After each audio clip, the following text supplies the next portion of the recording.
Welcome back to All This Math. This is Professor Parker, and it's good to be back. I feel like I ain't made a video in a minute.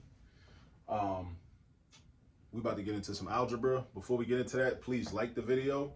Please subscribe to the page if you haven't subscribed already. Even turn on the post notifications so you'll know when I put out new content, you know? So yeah, and tell your friends about it. Tell everybody about it. Tell everybody you know about it. This problem right here is finding the equation of a graph, or finding the equation from a graph or of a graph, right? Here's our graph, this line right here. A good brother down in Baltimore, his daughters go to City College High School. I went to Poly, so I'm not gonna hold that against them, but it's all good. I still wanna help everybody, you know what I mean? But if you went to Poly or City, you'll get that joke. But I'm gonna help them out with this because what they were assigned with was they were given a graph, right? And this is a linear graph, right? Because it's a straight line, linear, straight line, linear, straight line. So that's the line right there. And it was a multiple choice question. And these are the four choices, right? Is it negative 6x plus y equals 18? Is it x plus 3y equals 18? Is it 6x plus 3y equals 18? Is it negative 6x plus 3y equals 18, right? These are four different equations, right? So here's like the line is your picture. That's your picture.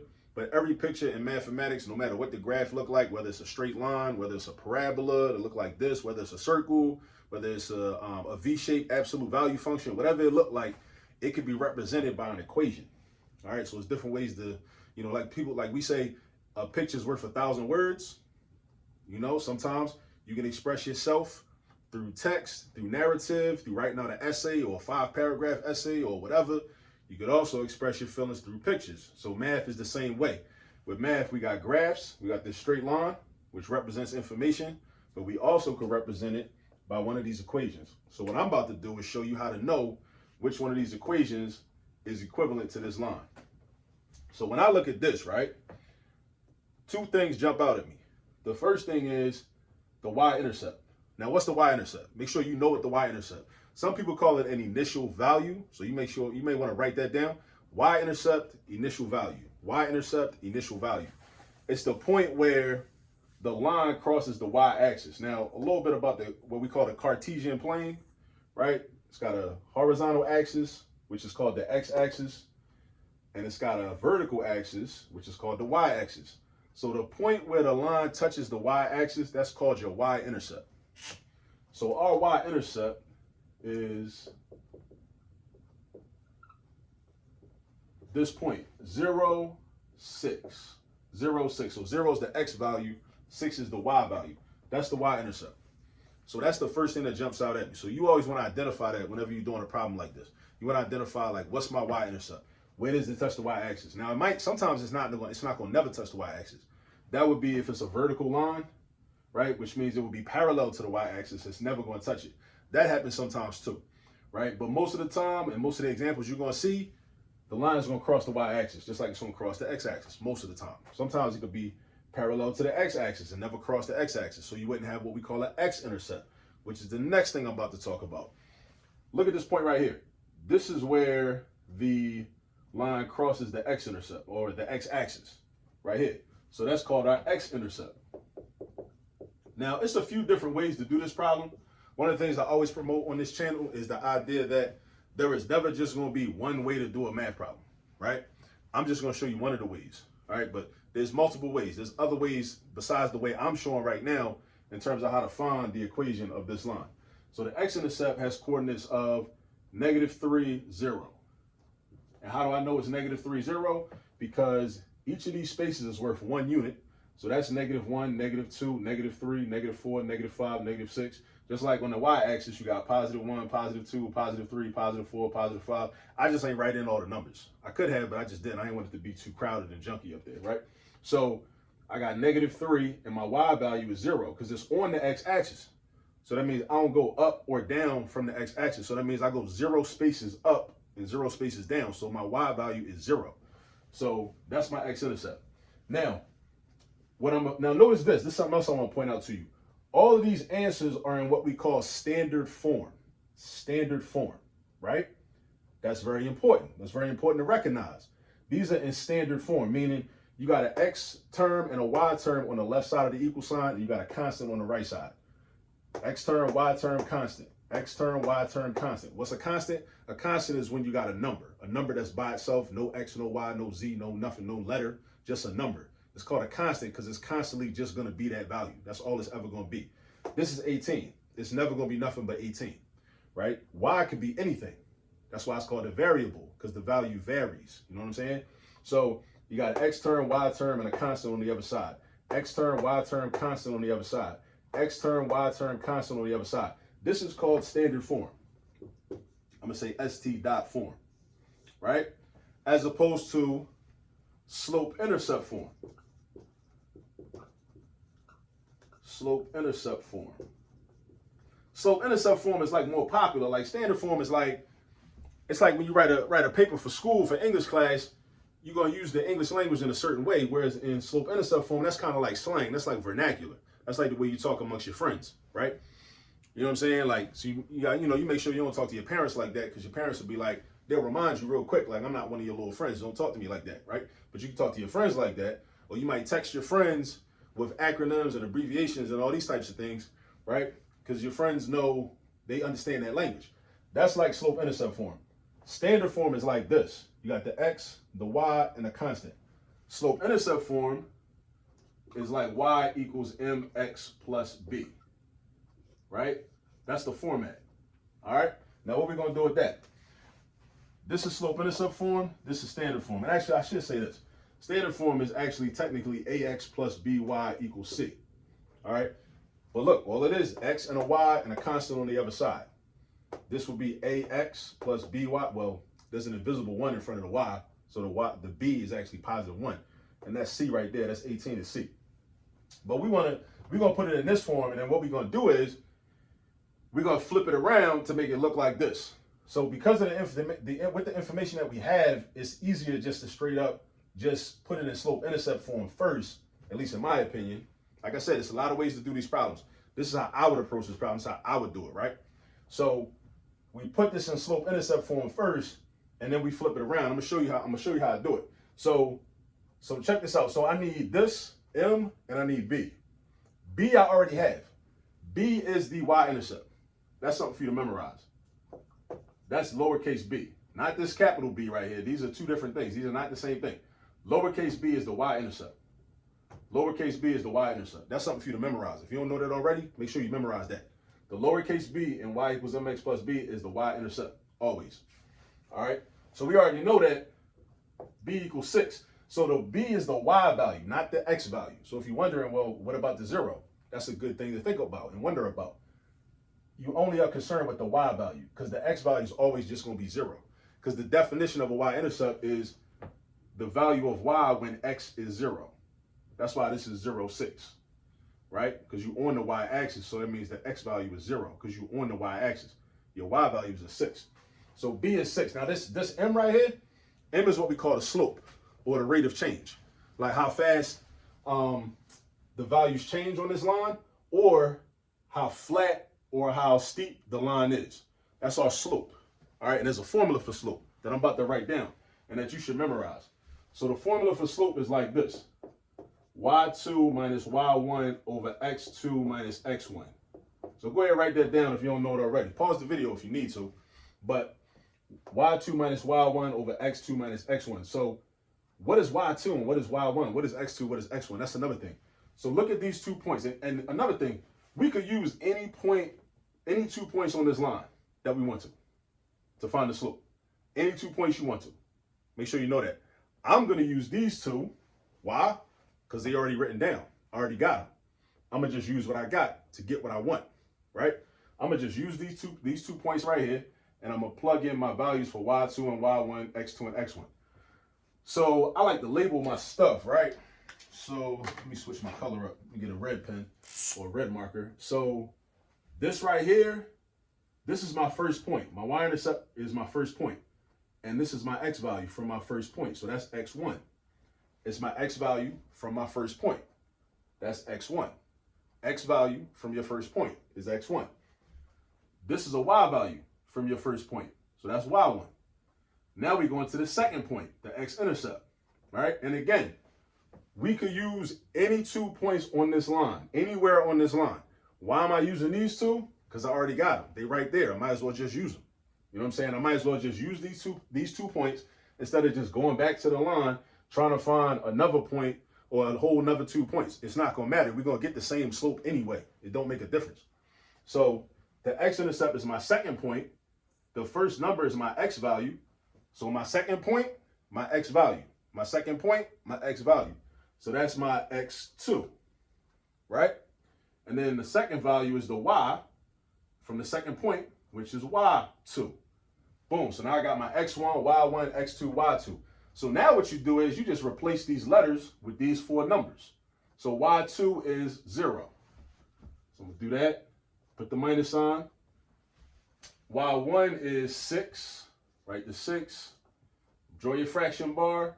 Your x2 is -3. Put your minus sign. Your x1 is 0. And then you just do the math. You just do the arithmetic. So you got to make sure you know the arithmetic. You got to make sure you know how to add and subtract negative numbers and positive and negative numbers. You got to make sure you know how to do all that. Because if you don't, you're not going to be able to figure out the slope. And you got to be able to figure out the slope to do this. So 0 minus 6 is -6. -3 minus 0 is -3. So we got -6 over -3. Now, when you simplify that, right, you're going to do a negative divided by negative. So a negative divided by negative is always going to equal a positive. So -6 divided by -3 is going to give you +2. So that's +2. So that means my slope is +2.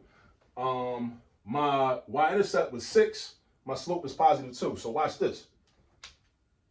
My equation is, I'm going to write it over here. I'm running out of space. So when you write the equation, you only need a number in the place of m and b.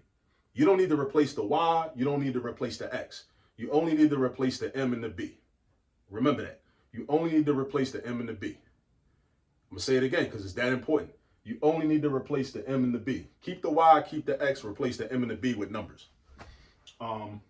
Yeah. And sometimes if b is 0, that's just going to be a blank space. You're just not going to have nothing there. You don't got to write +0 or -0 at the end of the equation.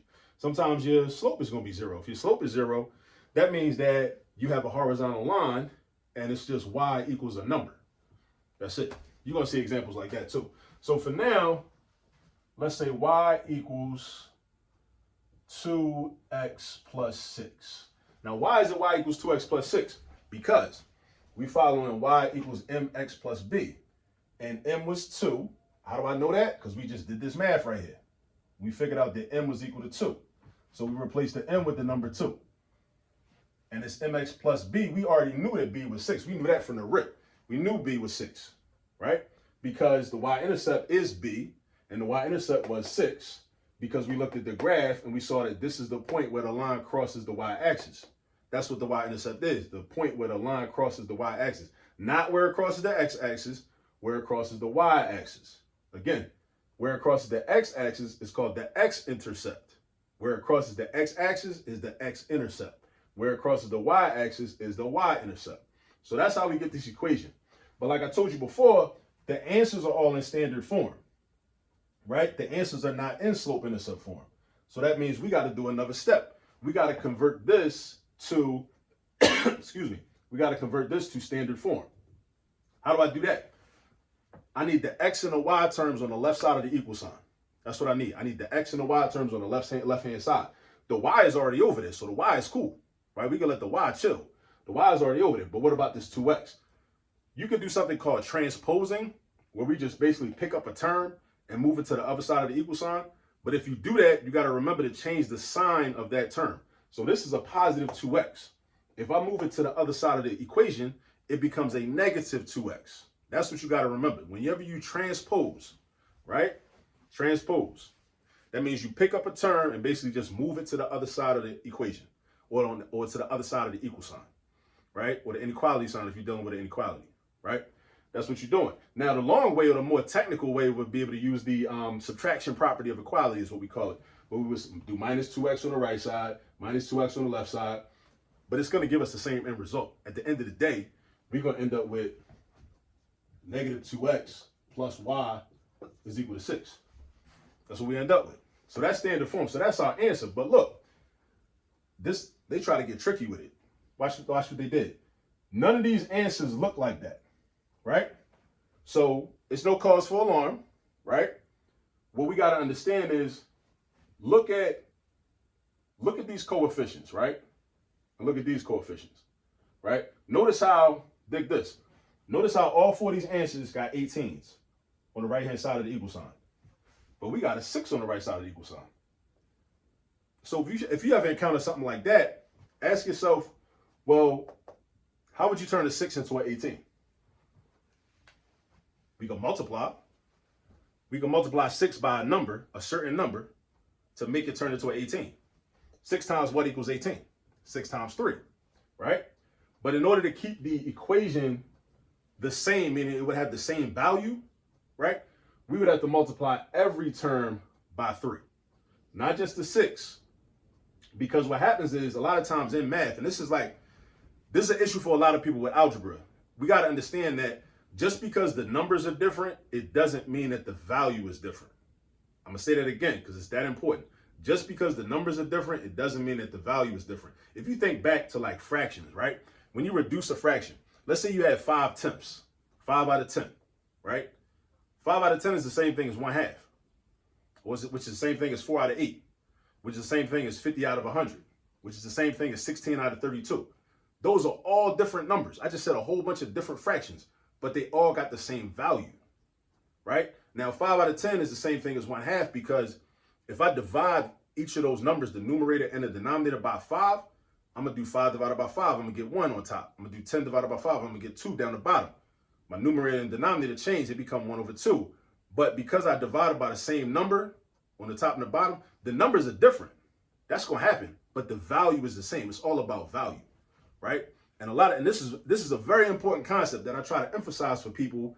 And I try to stress to people the importance of learning mathematics and learning algebra, especially because when you understand that numbers can be different, but yet they have the same value, that's how you can protect yourself from getting scammed. Because people will try to run game on you and be like, no, well, these numbers are different, so they must be worth, like, this is worth more, so I got to charge you more for this. So if you don't know the fact that just because numbers are different, the values can be the same, you'll get taken advantage of. And I don't want our people out here getting taken advantage of. So this also applies here. So what we do is, let's see what happens when we multiply everything by 3. So if I do negative 2x by 3, that's going to give me negative 6x. I do y times 3. That's going to give me 3y. I do 6 times 3. That's going to give me 18. And that is going to be my final answer, which also happens to be choice D. So I know it seemed like a lot. We did a lot. This video is almost 20 minutes long. But I try to be thorough in these videos so that you have like a reference and a resource that you can like pause and rewind and run back, in case you forgot something that I said. But basically take a look at the graph, right? Identify your y-intercept, which was 0, 6, which is also B. Identify your x-intercept, which was negative 3, 0, right? And then find the equation in slope-intercept form, y equals mx plus b, even though you want to end up with standard form. So you got to keep that in mind. It's 3 main ways to write linear equations. There's slope-intercept form, which is like the most popular. There's standard form, and there's also something else called point-slope form. And you're going to use point-slope form a lot when you get to calculus and you're dealing with derivatives and whatnot. It's not any more difficult than any of the other ones. It's just different ways of saying the same thing, different ways to express information, right? Just like when we speak in different languages. And math is a language, essentially. So, but even within the language of math, there are different ways to say things, right? So we want it in standard form. So we first find the equation in slope-intercept form, but we need the slope. So this is the formula for the slope. We use that, we find the slope, we get 2, right? And then we write the equation, y equals 2x plus 6. The 2 came from the slope. Where did the 6 come from? The 6 came from the y-intercept. How do I know that? Because of the graph. It crosses the graph, or crosses the y-axis at positive 6, right? But then it's like, oh, I needed to be in standard form. So I got to slide that 2x to the other side. I put the 2x on the other side, it's got to become negative, right? Whenever you transpose, the sign must change. Negatives become positive, positives become negative. So then we had negative 2x plus y equals 6. But this was multiple choice. We could have, this is correct, this is valid, you know what I'm saying, to represent this line. But this line can also be represented by this, because all we did was increase this whole equation by a factor of 3. So we didn't add 3 to everything. When we use the term factor, that means we multiply everything by a certain number. All right? So that's about it. That's about it. But the key is you gotta practice, do a lot of these problems, and they'll become easier. There's no shortcut. There's really no shortcut to it. You gotta do a lot of these problems. You gotta practice so you can build up your mathematical muscle memory. You know what I'm saying? And before I go, I just want you to remember this. Don't be scared of math. Run to math. And I'll see you on the next video. Peace.